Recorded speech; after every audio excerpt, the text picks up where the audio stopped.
A group of individuals with the goal of premeditated murder traveled from Jacksonville to Tampa to commit a heinous crime in our city. I said at that time that we would make arrests and get justice in this case for all the victims, including the mother of Charles Jones, who traveled from Jacksonville this morning to be present for this announcement.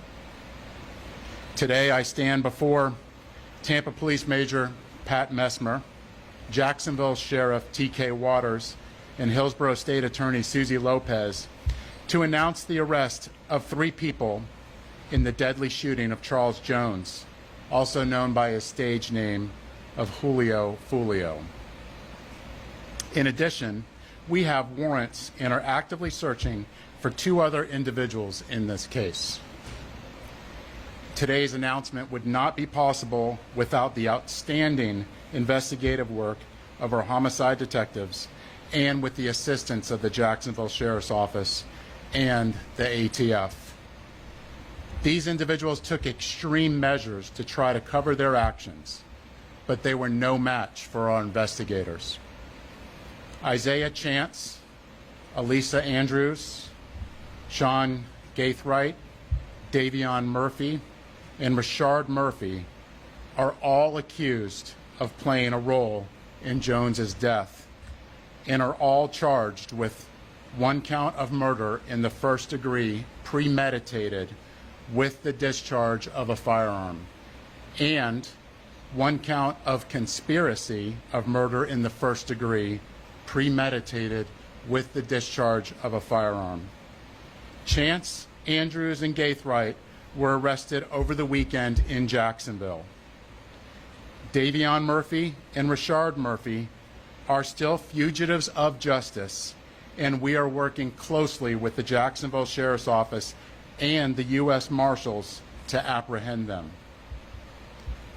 On June 23rd, Tampa police officers responded to a shooting on McKinley Drive and located 4 victims. 1 person, later identified as Charles Jones, was pronounced deceased.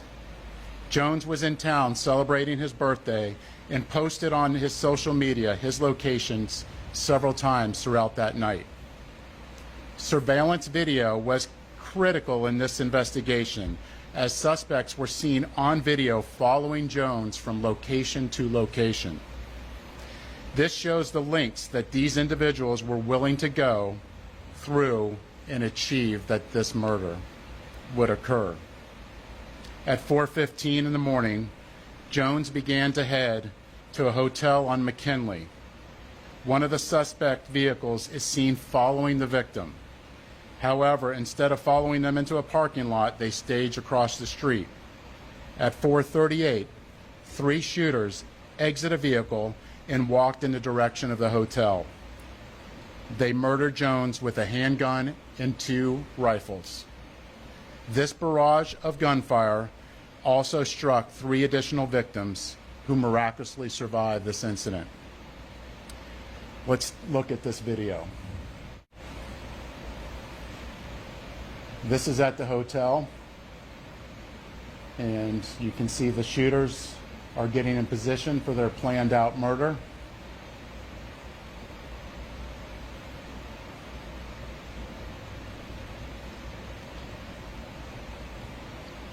And they are shooting at Charles now, and you can see that he's the passenger in that car that's moving and trying to flee.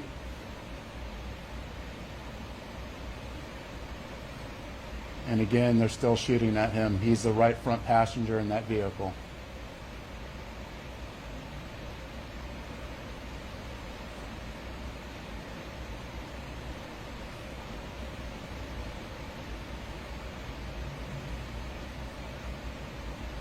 It's clear from that video what they were set out to do and what they had planned to do. The investigation would later reveal that the 3 armed shooters were Sean Gaithright, Richard Murphy, and Davion Murphy. Detectives used footage from the scene, license plate readers, and phone logs to identify 2 vehicles and link them back to the suspects. Furthermore, it was found that the shooters are members of or affiliated with rival gangs of Jones that go by ATK and 1200. Jones was part of the 6 Block gang. Detectives believe that the ATK and the 1200 worked together to target Jones as part of an ongoing feud in Jacksonville. I want to send a clear message to anyone that the city of Tampa is not where you want to come to settle a dispute. You will be charged, you will be arrested, and you will be prosecuted to the fullest extent possible. Furthermore, if you're a gang member, there's no alleged immunity through a cone of silence, as our detectives will find evidence needed to make an arrest and hold everyone accountable, just as we did in this case. Then, you will be prosecuted by our tenacious state attorney, Susie Lopez. Today would not be possible without the assistance of our law enforcement partners in Jacksonville, who collaborated with us and shared intelligence that helped us in this case. Their agency also assisted with many search warrants, locating and arresting these dangerous individuals. At this time, I would like to invite Jacksonville Sheriff T.K. Waters, followed by State Attorney Susie Lopez. Thanks.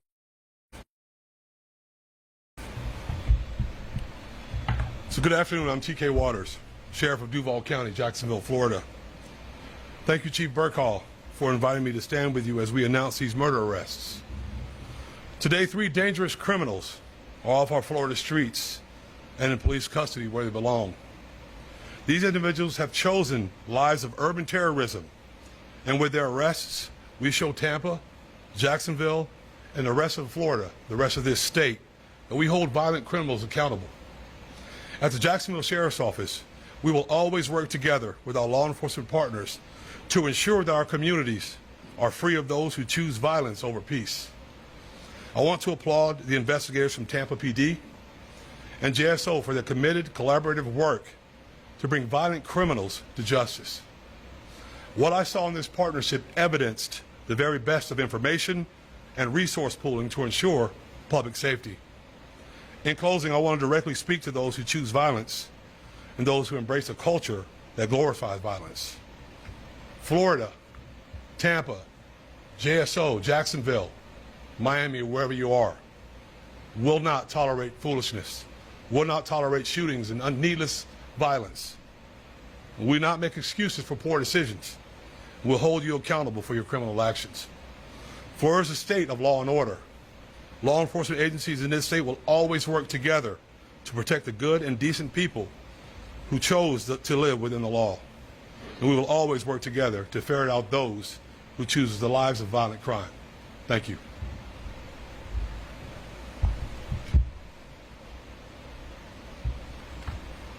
Thank you, Sheriff.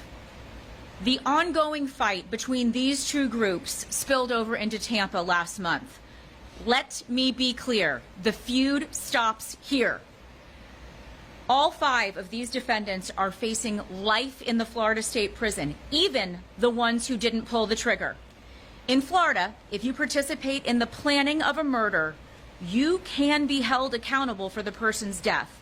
And that is what we intend to do here. There were 3 people who pulled the trigger. You saw it on the video. 5 people, though, are charged with murder. The level of planning and coordination between these 5 defendants was truly alarming. It is clear that they all had one purpose in coming to Tampa, and that was to kill. And let's not lose sight of the fact that there are innocent victims in every homicide case, the loved ones who are left behind. His fans knew him as Julio Foolio, but to his mom, he's Charles. We're fighting to make sure that she gets justice. I was able to speak with her this morning before she got to Tampa, and she's in Tampa with us today. I wanted to let her know that my office takes gun violence very seriously, and I let her know that these 5 defendants will be held accountable for their calculated actions. The defendants are in custody, 3 of them, in Jacksonville, and will be moved here to appear in court. My office will file a motion for pretrial detention to ensure that these dangerous individuals are held behind bars as they await trial, where they belong. I want to commend the Tampa Police Department for this investigation, as well as our collaboration with JSO. The TPD investigation developed a mountain of evidence, and we will work hard to ensure that justice is served for all victims in this case. Thank you very much. I have some time for questions. Sheriff, it looked like a scene from the movie that shoot out. Speak on the level of planning to carry that out. It's extensive, and the state attorney spoke about it, how the mountain of evidence, this would not be possible if it wasn't for our hardworking detectives in getting evidence from videos, tag readers, and cell phones. This amount of work I have not seen before, and it would not be possible if it wasn't through our detectives and through us working collaboratively together with the JSO and the ATF and the U.S. Marshals. Chief, that you referenced ATK is led by a rapper and in the hours after the deadly shooting, released a video statement which referenced the violence. I'm just curious if that rapper is under investigation and possibly So our investigation's still ongoing, and Sheriff, if you have any other details that you want to speak onto that. So Young and Ace has long been known in Jacksonville. We are consistently monitoring those groups. We have people that are always watching them. I won't speak to the chief's investigation. That's up to TPD. We don't have an investigation on him right now, but he can't move around in Jacksonville without us knowing about it. And that's for the betterment of our community. any words about suspects who are out there looking for that obviously will still know that y'all are looking for them? We're pretty confident they already know, and to turn yourselves in so we can have this resolved peacefully. And of course, to anybody out there that knows where they're at, to let us know so we can get them in custody and hold them accountable. Chief, we've seen gang violence here in the city of Tampa, and now they're coming from other cities. What's the department doing to combat crime? Right now, look at what we're doing right now. We're bringing to justice 5 people in a murder in a case that is very difficult to make an arrest. It's us working collaboratively with the community, with Jacksonville, and if this doesn't make a statement, I don't know what does. Second question, that area where it happened, around Busch Gardens, there was 74 incidents just this month alone. What are you guys going to do to ensure that students are safe and people visiting that area? Absolutely. We have officers everywhere. There's particular places in there that we actually are holding accountable for businesses that are allowing this type of activity that we're actually bringing up to a public nuisance abatement. So we are attacking this on all fronts. I just want to get your thoughts when you see that surveillance video. What's the reaction? Well, if you look at that, this is something that you would originally think you would see in a movie, but this isn't a movie. This is real life, and these are people's lives. And that's something that we can't forget is no matter who they are, these are people's lives that are at stake, whether they're innocent or not, and we can't lose sight of that.